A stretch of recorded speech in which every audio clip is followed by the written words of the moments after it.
Hello, आइए समझते हैं introduction to real and complex numbers. Real number तो हमने पहले ही पढ़ा है, लेकिन रियल नंबर कॉम्प्लेक्स नंबर बनाने के लिए हमें इमेजिनरी नंबर्स भी पता होना चाहिए कि क्या है। ओके, हमें पता है एक्स स्क्वायर प्लस 1 = 0 एग्जिस्ट नहीं करता। क्यों एग्जिस्ट नहीं करता? देखिए, अगर एक्स स्क्वायर प्लस 1 को हम उधर ले जाएं तो ये आ जाएगा -1। क्या कोई भी ऐसा नंबर है जिसको मल्टीप्लाई जिसका हम स्क्वायर मालूम करें तो -1 आए? अगर हम पॉजिटिव नंबर लेते हैं तो उसका भी पॉजिटिव रिजल्ट आता है। अगर हम नेगेटिव नंबर लेते हैं तो उसका भी पॉजिटिव रिजल्ट ही आता है। -1 × -1 +1 हो जाएगा। ओके, तो इसलिए कोई भी ऐसा नंबर एग्जिस्ट नहीं करता कि जिसका हम स्क्वायर मालूम करें तो वो रिज़ल्ट नेगेटिव में आए। भले -2 -3 किसी के लिए भी एग्जिस्ट नहीं करता। अगर हम ऐसे इसको अंडर रूट अप्लाई करें तो ये स्क्वायर रेडिकल के साथ होगी, तो x बराबर आ जाएगा अंडर रेडिकल -1 के। और अंडर रेडिकल -1 सॉल्व नहीं हो सकता। कोई भी नंबर ऐसा नहीं है जो इसको सॉल्व कर सके। तो इसलिए जो अंडर रेडिकल -1 है, इससे हम कहते हैं इमेजिनरी नंबर। ओके, और इसको हम रिप्रेजेंट करते हैं आयोटा के साथ। आई को कहते हैं हम आयोटा। ओके, तो अगर -2 आयोटा है तो इसका मतलब है -2 अंडर रेडिकल 2 -2। ओके, अगर 2 आयोटा है तो इसका मतलब सिंपली अंडर रेडिकल -2 है। 3 आयोटा मतलब अंडर रेडिकल -3। ओके, अगर किसी भी नंबर के साथ आयोटा हो तो वो क्या नंबर होता है? इमेजिनरी होता है। तो अभी हम कॉम्प्लेक्स नंबर सीखते हैं।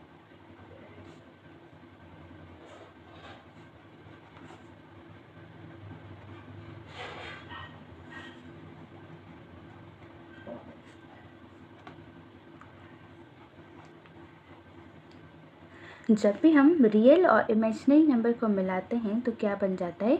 कॉम्प्लेक्स नंबर बन जाता है। जैसे हम लिखें 2 + 3 आयोटा, तो ये क्या हो जाएगा? एक कॉम्प्लेक्स नंबर हो जाएगा। ओके,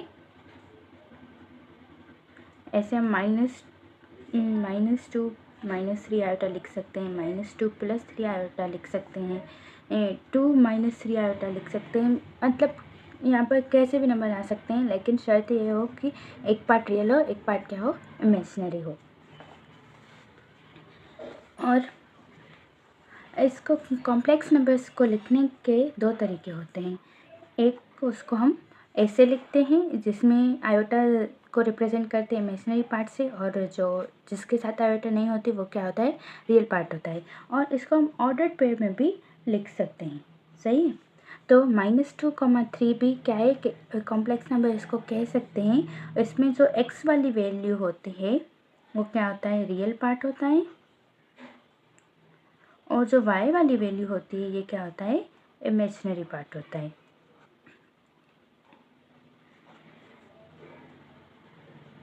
ये दोनों बिल्कुल बराबर ही हैं। इसके लिखने के 2 तरीके हैं।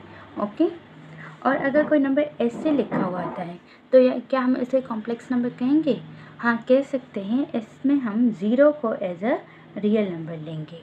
ओके, और अगर सिर्फ कोई 3 लिखा हुआ है तो हम इसमें 0 आयोटा मतलब इमेजिनरी पार्ट को हम क्या लेंगे?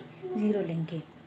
और ध्यान रखिएगा कि रियल पार्ट हमेशा x की वैल्यू पर होना चाहिए।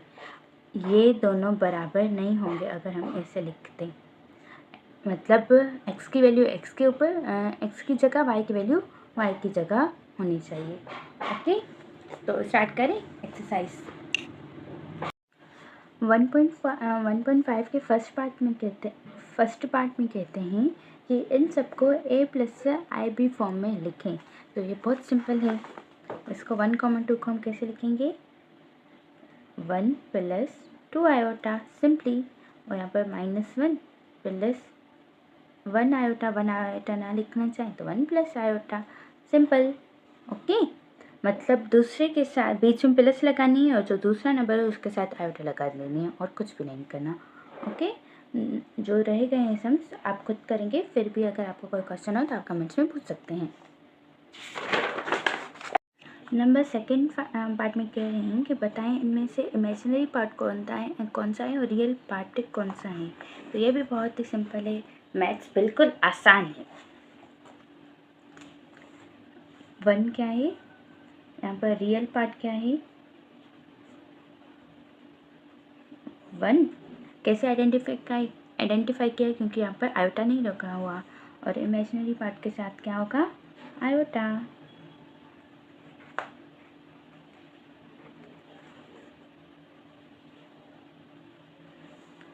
ओके, एस में एक्स वाली वैल्यू क्या होगी, रियल पार्ट,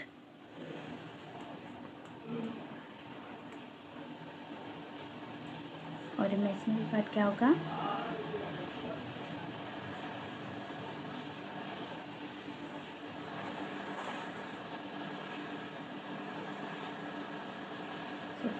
इसमें ये पार्ट रियल होगा और ये पार्ट क्या होगा, इमेजिनरी होगा। -4/5 आयोटा क्या होगा, इमेजिनरी पार्ट होगा। ओके, और यहाँ पर 2 आयोटा, इसमें देखिए पोजीशन अलग की गई है, लेकिन आयोटा वाला क्या होगा, रियल इमेजिनरी पार्ट होगा। जैसे यहाँ पर रियल पार्ट हम क्या लिखेंगे, -1, और इमेजिनरी पार्ट क्या होगा,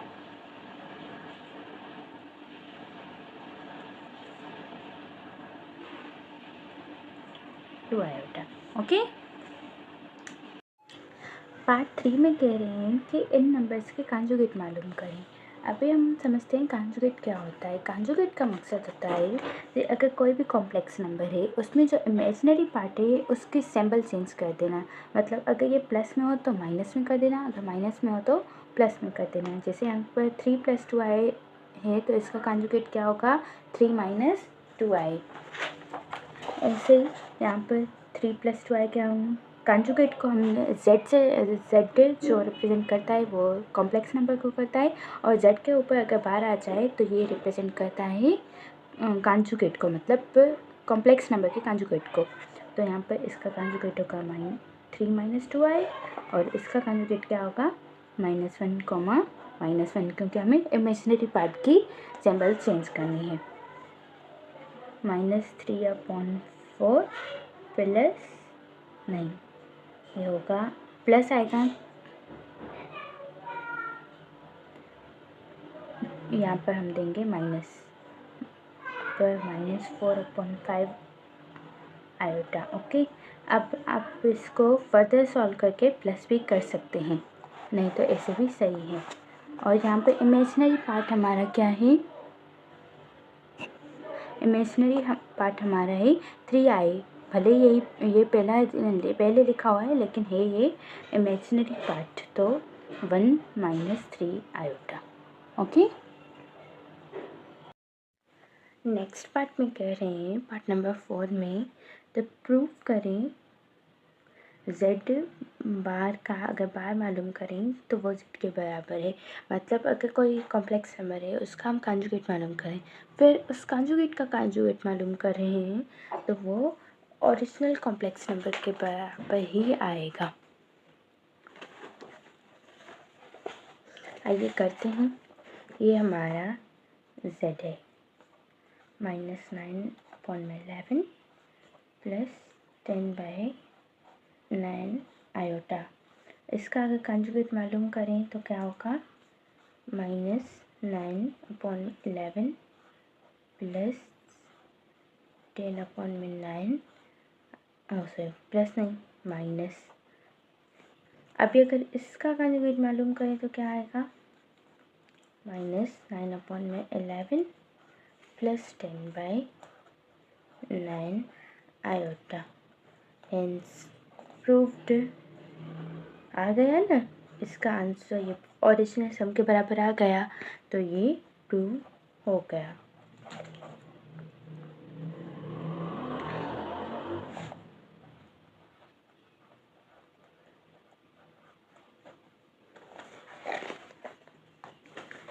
ऐसे ही सब पार्ट्स आपको करने हैं। नंबर 3 सम करेंगे, z बराबर है 1/2 -3 आयोटा के।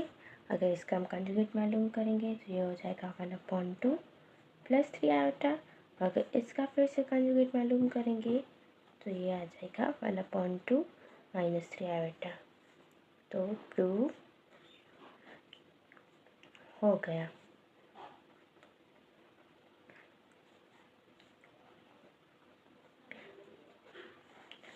सिमिलरली यहाँ पर भी पहले हम इसको ऐसे भी कर सकते हैं, -2 -3 × -10 क्या होगा।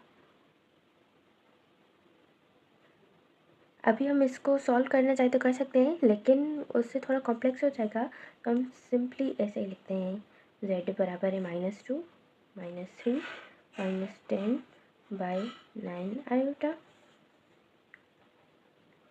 माइनस z बार होगा -2 + 3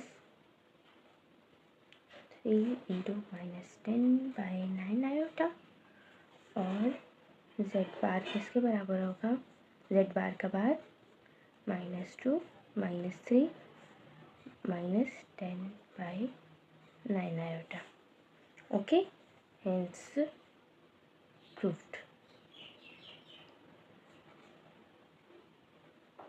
जो सम्स रह गए हैं आप खुद करेंगे। ओके, नेक्स्ट पार्ट में हमें x और y की वैल्यू मालूम करनी है। तो हम कैसे करेंगे, इसमें क्या करेंगे, जो रियल पार्ट है उसको हम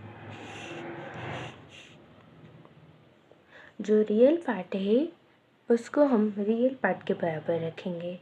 ओके, और जो इमेजिनरी पार्ट है उसको हम इमेजिनरी पार्ट के बराबर रखेंगे। जैसे यहाँ पर x रियल पार्ट है उसको बराबर रखेंगे रियल पार्ट के बराबर, और y आयोटा बराबर है 5 आयोटा के। ओके, यहाँ पर x को सॉल्व करने की नीड नहीं है, आयोटा आयोटा से कैंसिल हो जाएगा, y आएगा 5। तो 5 - 5, 5 आंसर है। ओके, यहाँ पर x² बराबर है 16/9 के, और आयोटा y² बराबर है 9/25 आयोटा के। ओके, तो इसको x का स्क्वायर सॉल्व करने के लिए हम रूट अप्लाई करेंगे। ऐसे होगा x² = √/16/9। स्क्वायर रेडिकल से कैंसिल होगा, तो x होगा 16 का रूट हमें पता है 4, और 3 का रूट हमें पता है 3, और आयोटा y² बराबर है 9/25 आयोटा के। आयोटा आयोटा से कैंसिल, y² होगा 9/25 के बराबर। रेडिकल अप्लाई करेंगे जिससे स्क्वायर टूट जाए, ये स्क्वायर कैंसिल हो जाएगा, तो y बराबर होगा 9 का रूट होता है 3, और 25 का रूट होता है 5। तो आंसर क्या होगा 4/3, 3/5 आंसर। इजी है ना।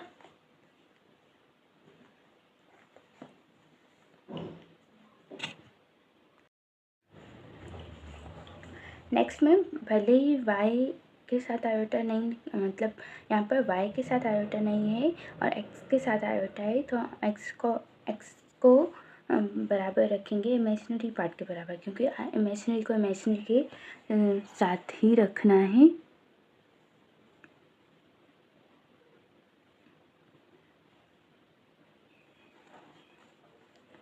तो y² बराबर होगा 121 के, और x/3 आयोटा बराबर होगा -9/5 आयोटा के। यहाँ पर रूट y ±11 प्लस माइनस, क्योंकि -11 को अगर माइनस हम 11 से मल्टीप्लाई करते हैं तो 121 आता है, और +11 को भी अगर +11 को भी अगर हम मल्टीप्लाई करते हैं तो 121 आता है। आयोटा आयोटा से कैंसिल, तो x/3 बराबर का -9/5 के। यहाँ पर 3 डिवाइड में है तो वहाँ पर जाएगा मल्टीप्लाई हो जाएगा अपॉन में 5, तो -27/5 5, क्योंकि 9 इंटू 3 क्या होता है -27। तो x की वैल्यू आ गई -27/5 और y की आ गई +-11। ये होगा हमारा आंसर। और नेक्स्ट सम,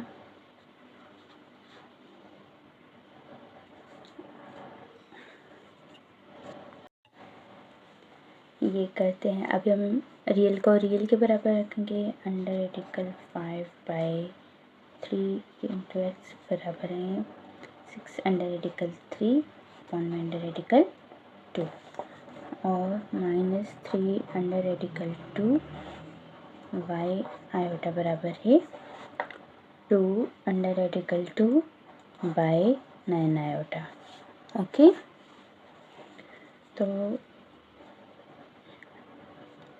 ये जो 3 है यहाँ पर डिवाइड में है तो उस साइड जाएगा तो मल्टीप्लाई हो जाएगा, और √5 डिवाइड में है तो ये क्या हो जाएगा, √5 मल्टीप्लाई में है, sorry I am mistaken, √5/3 x बराबर है 6√3/√2 के। तो x बराबर होगा 6√3 इंटू 3 डिवाइड में था मल्टीप्लाई में चला गया, और √5 मल्टीप्लाई में था तो डिवाइड में आ गया। 6 इंटू 3 18 √3, 2 इंटू 5 √10। ओके, समझ आ गया। और यहाँ पर आयोटा आयोटा से कैंसिल, तो -3/√2 y बराबर होगा 2√2/9 के।